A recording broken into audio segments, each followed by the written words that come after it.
Welcome to your daily video and audio Bible, with transcripts to keep you focused, with Old Testament and Psalms read by Matt, and New Testament and Proverbs read by Ruth.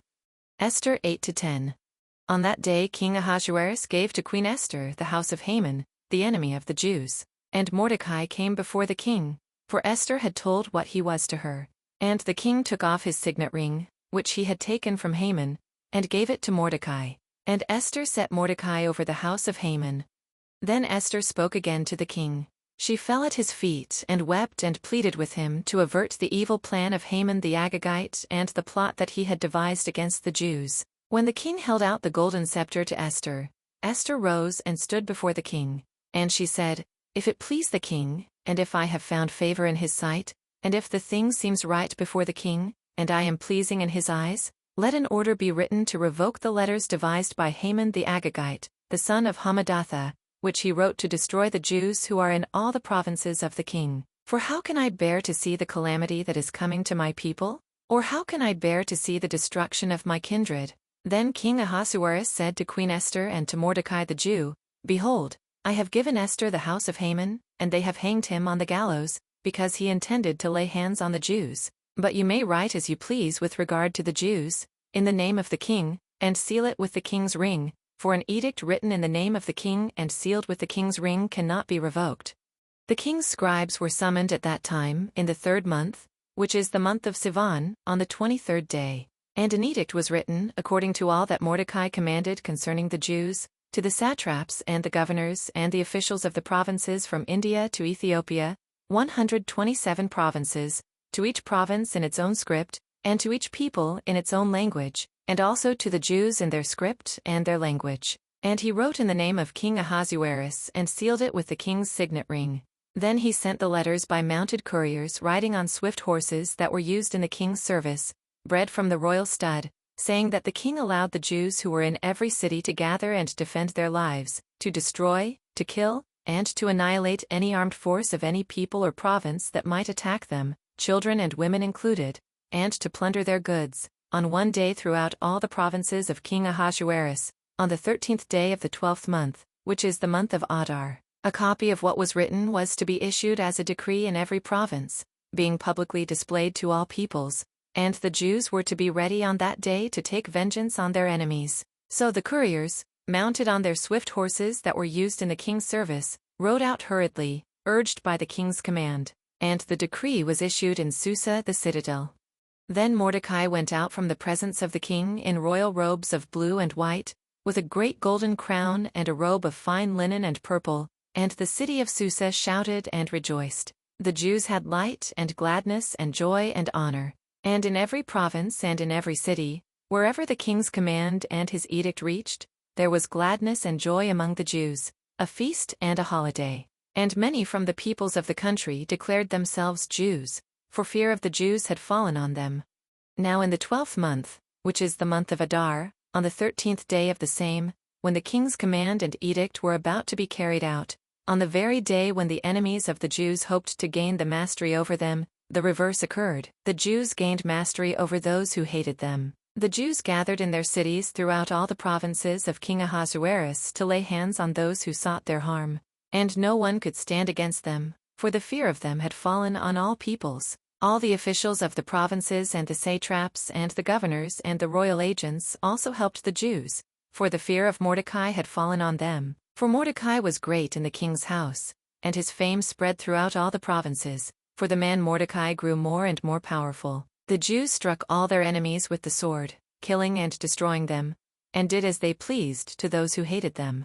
In Susa, the citadel itself, the Jews killed and destroyed 500 men, and also killed Parshandatha, and Dalphon, and Aspatha, and Parata, and Adalia, and Aradatha, and Parmashta, and Arasai, and Aradai, and Vasatha, the 10 sons of Haman the son of Hammedatha, the enemy of the Jews, but they laid no hand on the plunder.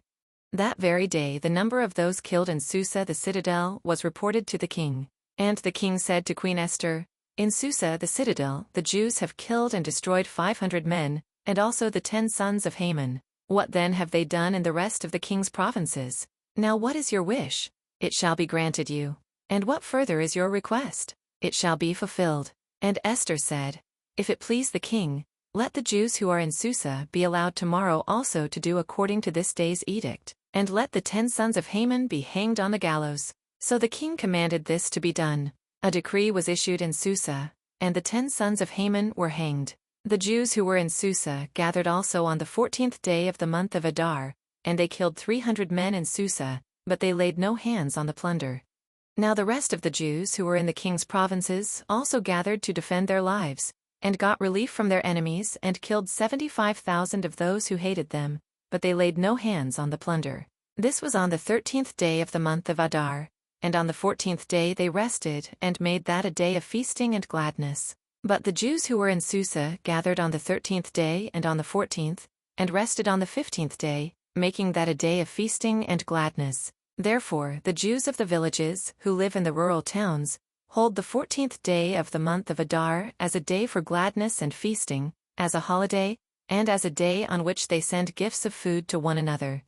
And Mordecai recorded these things and sent letters to all the Jews who were in all the provinces of King Ahasuerus, both near and far, obliging them to keep the 14th day of the month Adar and also the 15th day of the same, year by year, as the days on which the Jews got relief from their enemies, and as the month that had been turned for them from sorrow into gladness and from mourning into a holiday, that they should make them days of feasting and gladness, days for sending gifts of food to one another and gifts to the poor.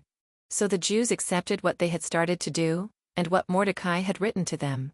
For Haman the Agagite, the son of Hammedatha, the enemy of all the Jews, had plotted against the Jews to destroy them, and had cast pure, that is, cast lots, to crush and to destroy them. But when it came before the king, he gave orders in writing that his evil plan that he had devised against the Jews should return on his own head, and that he and his sons should be hanged on the gallows. Therefore they called these days Purim, after the term pure. Therefore, because of all that was written in this letter, and of what they had faced in this matter, and of what had happened to them, the Jews firmly obligated themselves and their offspring and all who joined them, that without fail they would keep these 2 days according to what was written, and at the time appointed every year, that these days should be remembered and kept throughout every generation, in every clan, province and city, and that these days of Purim should never fall into disuse among the Jews, nor should the commemoration of these days cease among their descendants.